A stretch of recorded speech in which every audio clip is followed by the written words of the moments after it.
हाँ, प्यारे बच्चों नमस्ते।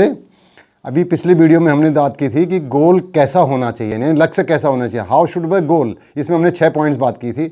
अब हम बात करना चाहते हैं कि while you are setting the goal what factors should be considered, यानी कौन से कारक हैं जिनको हमें देखना है जब हम लक्ष्य को निर्धारित कर रहे होंगे। सबसे पहला है इमेजिनेशन यानी विजन यानी कल्पना।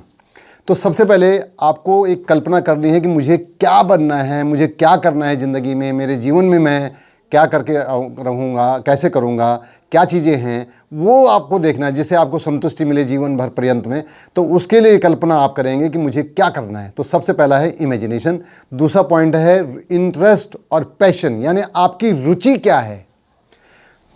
तो यानी सेकंड पॉइंट, आप सेकंड फैक्टर आप देखेंगे कि मेरी रुचि क्या है, मेरा रुझान किस तरफ है। उसके हिसाब से आप अपनी कल्पना कि मुझे टीचर बनना है, मुझे आईएएस बनना है, या जो भी रुचि आपकी है उसके हिसाब से आप देखेंगे। तीसरा पॉइंट है हमारा स्ट्रेंथ, यानी मेरी सामर्थ्य क्या है, मेरी शक्ति क्या है। यानी मेरा मैथमेटिक्स अगर बहुत स्ट्रांग है तो हो सकता है कि आप मैथमेटिक्स टीचर बनना चाहेंगे।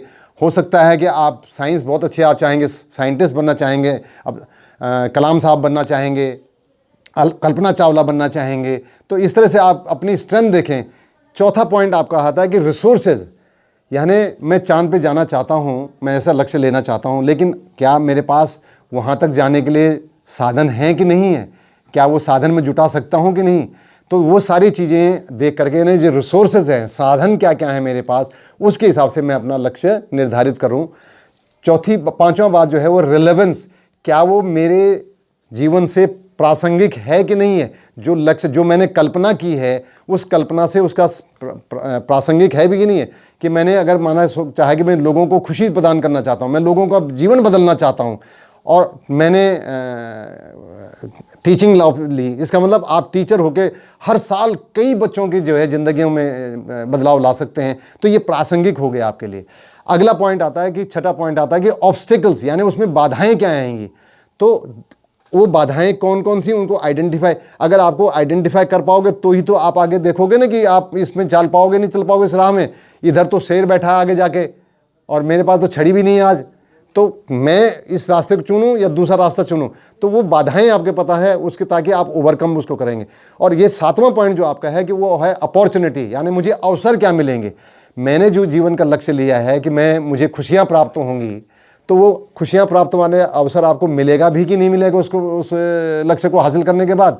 या मैं लोगों की ज़िंदगियाँ बदलने की मैंने बात की है, सोचा है, तो क्या मैंने जो लक्ष्य पर निर्धारित किया है मैं उसको, ये अपॉर्चुनिटी मुझे मिलेगी भी नहीं मिलेगी। अब मैंने एक क्लरिकल जॉब ले लिया और मैंने सोचा था कि मैं लोगों की ज़िंदगियाँ बदलूँगी, तो उससे क्या होगा कि आपका टीचर होने से आपने जल्दी आप बहुत सारे बच्चों की ज़िंदगियों में बदलने का अपॉर्चुनिटी आपको मिलेगी। तो इस तरह से आपका ये हो गया। अगला पॉइंट जो आपका है कि टाइम फ्रेम जो है, यानी टाइम पीरियड, कितना टाइम लगेगा, समय सीमा जो है वो कितनी लगेगी, उसका भी ध्यान आपको रखना है। कि मेरे पास 3 साल का टाइम है, 6 साल का टाइम है, 8 साल का टाइम है। फॉर एग्जाम्पल, एक बच्चा है, उसके मम्मी पापा कहते हैं कि बेटा 12वीं क्लास में पढ़ रहा है बच्चा, उसको कहते हैं बेटा हम 2 साल 3 साल आपको और पढ़ा सकते हैं, उसके बाद आपको मेरी मदद करनी पड़ेगी। और वो बनना चाहता है प्रिंसिपल, तो फिलहाल प्रिंसिपल का ठीक है, लेकिन उससे पहले वो एक दूसरा लक्ष्य, बीच में इंटरमीडिएट लक्ष्य निर्धारित कर दे कि मैं प्राइमरी टीचर बन जाऊं।